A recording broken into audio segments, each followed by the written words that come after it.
Hi friends, ఈరోజు మన కిచెన్లో ఆలు అండ్ అటుకులతో చాలా ఈజీ అండ్ క్విక్గా చేసే సింపుల్ స్నాక్ రెసిపీ చూపించబోతున్నాను. అది కూడా చాలా చాలా తక్కువ ఆయిల్ యూస్ చేసి. మీకు ఇంకొక విషయం చెప్పనా, మనకి ఈ స్నాక్ చేయడానికి అన్ని ఇంట్లో ఉన్న వాటితోనే చాలా సింపుల్ ఇంగ్రీడియంట్స్తో రెడీ అయిపోతుంది. అలాగే ప్రిపరేషన్ అంతా కూడా ఒక 15 to 20 మినిట్స్లో ఈ స్నాక్ రెడీ అయిపోతుంది. సో మస్ట్గా ఈవినింగ్ టైం స్నాక్గా తప్పకుండా ట్రై చేయండి. టేస్ట్ అయితే చాలా చాలా బాగుంటుంది. మరి లేట్ చేయకుండా అటుకులు అండ్ ఆలూతో చేసిన కట్లెట్ ప్రాసెస్ని ఇప్పుడు చూసేద్దాం. ముందుగా మనం ఒక బౌల్లోకి ఒక కప్ అటుకులను తీసుకుందాం. ఈ అటుకులు అనేవి ఎలా ఉండాలంటే కొంచెం లావుగా ఉండాలి. మనం ఉప్మా చేసుకుంటాం కదా, ఆ అటుకులను యూజ్ చేస్తే సరిపోతుందన్నమాట. ముందుగా ఈ అటుకులని ఒక 2-3 టైమ్స్ బాగా వాష్ చేసుకొని తీసుకోవాలి.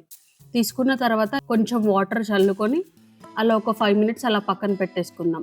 అప్పుడు ఆ వాటర్ అనేవి అటుకులు అనేవి బాగా పీల్చేస్తుంది. ఆ తర్వాత మనం చేతితో గట్టిగా మ్యాష్ చేసుకోవాలన్నమాట. ఎలా మ్యాష్ చేసుకోవాలంటే మనం చపాతీ పిండి ఎలా అయితే కలుపుతామో అలా మెత్తగా మ్యాష్ చేసుకుంటూ ఉండాలి. ఇలా మెత్తగా మ్యాష్ చేసుకున్న తర్వాత అందులోకి ఒక చిన్న సైజు, ఒక మీడియం సైజు ఆలుని ఉడికించి నేను ఇలా గ్రేట్ చేసి పెట్టుకున్నాను.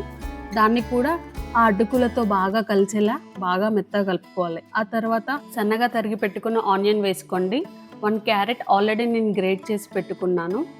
కొంచెం కొత్తిమీర, ఆ తర్వాత 1 table spoon salt, 1/2 table spoon కారం, కొద్దిగా ధనియాల పౌడర్, చిటికెడు గరం మసాలా, చిటికెడు పసుపు, కొంచెం మిరియాల పౌడర్.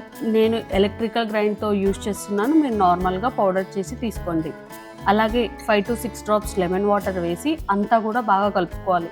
ఇలా కలుపుకున్న తర్వాత కారం, ఉప్పు సరిపోయే లేదో చూసుకోండి. ఆ తర్వాత 2 టేబుల్ స్పూన్ కార్న్ఫ్లోర్ వేసుకొని మళ్ళీ అంతా కూడా ఒకసారి బాగా మిక్స్ చేసుకోండి. దీనికి మనకి ఎక్స్ట్రా వాటర్ ఏమీ వాడనవసరం లేదు. ఉన్న వాటర్తోనే బాగా ముద్దలా కలుపుకోవాలి. ఇన్ కేస్ మీకు ఒకవేళ గట్టిగా అనిపిస్తే నార్మల్గా ఒక 2-3 డ్రాప్స్ కొంచెం వాటర్ ఇట్లా చల్లించి ఇలా వీడియోలో కనిపించే విధంగా అన్నీ కూడా బాగా కలిసేలా ఇలా ఒకసారి కలిపాక చూడండి. కన్సిస్టెన్సీ అనేది సాఫ్ట్గా కాకుండా ఇలా సెమీ సాఫ్ట్గా ఉండాలి. ఇప్పుడు కట్లెట్స్ని ప్రిపేర్ చేసుకోవడానికి చేతిలోకి ఒక 2-3 చుక్కల ఆయిల్ని తీసుకొని ఒకసారి స్ప్రెడ్ చేసి కట్లెట్స్ని ప్రిపేర్ చేసుకుందాం. చిన్న బాల్ సైజ్ అంత పిండి ముద్దను తీసుకొని ఫస్ట్ చేతిలోకి తీసుకొని రౌండ్గా చేయండి. అంటే చేతిలోనే కొంచెం నేను చేసినట్టుగా చేసి ఆ తర్వాత మనం కట్లెట్స్ చేస్తే పైన క్రాక్స్ రాకుండా చాలా ఈజీగా చేసుకోవచ్చు. ఇక్కడ నేను కట్లెట్స్ని రౌండ్ షేప్లో చేస్తున్నాను. మీరు కావాలంటే స్క్వేర్ షేప్లోనైనా ప్రిపేర్ చేసుకోవచ్చు. సో ఇలా అన్నీ ప్రిపేర్ చేశాక మనం ఫ్రై చేయడానికి ముందుగా ఒక 10 నిమిషాలు డీప్ ఫ్రిడ్జ్లో పెట్టి తీసుకున్నాం. ఇలా 10 నిమిషాలు ఫ్రీజర్లో పెట్టి తీసుకోవడం వల్ల ఈ కట్లెట్స్ అనేవి కొంచెం స్టిఫ్గా అవుతాయి. అలాగే ఆ తర్వాత మనం ఫ్రై చేయడం వల్ల చాలా క్రిస్పీగా చాలా బాగుంటాయి. సో మనం ఒక 10 నిమిషాలు ఫ్రీజర్లో పెట్టి తీసుకుందాం. 10 నిమిషాల తర్వాత మనం ఫ్రై చేసుకోవడానికి స్టవ్ ఆన్ చేసి ప్యాన్లోకి ఒక 2 టేబుల్ స్పూన్ ఆయిల్ని తీసుకుందాం. ఇక్కడ నేను 2 టేబుల్ స్పూన్ల ఆయిల్ తీసుకొని ఫ్రై చేస్తున్నాను. మీరు కావాలంటే డీప్ ఫ్రై అయినా చేయొచ్చండి. ఆయిల్ మీడియంగా వేడయ్యాక కట్లెట్స్ని తీసుకొని మంటను మీడియం ఫ్లేమ్లో పెట్టి బాగా ఫ్రై చేయండి. ఇలా 1-2 సార్లు టర్న్ చేస్తూ మీడియం ఫ్లేమ్లో బాగా ఫ్రై చేయండి.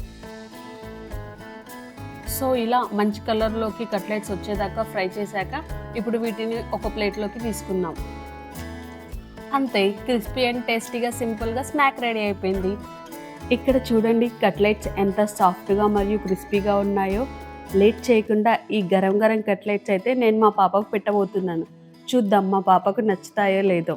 మీరు కూడా ఒకసారి ఇంట్లో ట్రై చేసి చూడండి. ఇవి చిన్నపిల్లలకే కాదండి, పెద్దవాళ్ళకు కూడా చాలా బాగా నచ్చుతుంది. ఈవినింగ్ స్నాక్ టైంలో చాలా సింపుల్గా ఈజీగా అయిపోయే రెసిపీ ఇది. డెఫినెట్గా మీరు ట్రై చేయండి. ఈ కట్లెట్స్ మా పాపకి చాలా అంటే చాలా బాగా నచ్చాయి.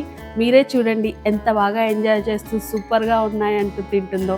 మా ఖుషి ఆడుకుంటూ అలా 2-3 తినేసిందండోయ్. చిన్నపిల్లలకు కూడా చాలా ఈజీగా తినేంత సాఫ్ట్గా ఉంటాయి. మరి ఇంకా ఇలాంటి మంచి మంచి వీడియోస్ కోసం మా ఛానల్ని సబ్స్క్రైబ్ చేసుకోండి. అలాగే లైక్ కూడా చేయండి. Thank you.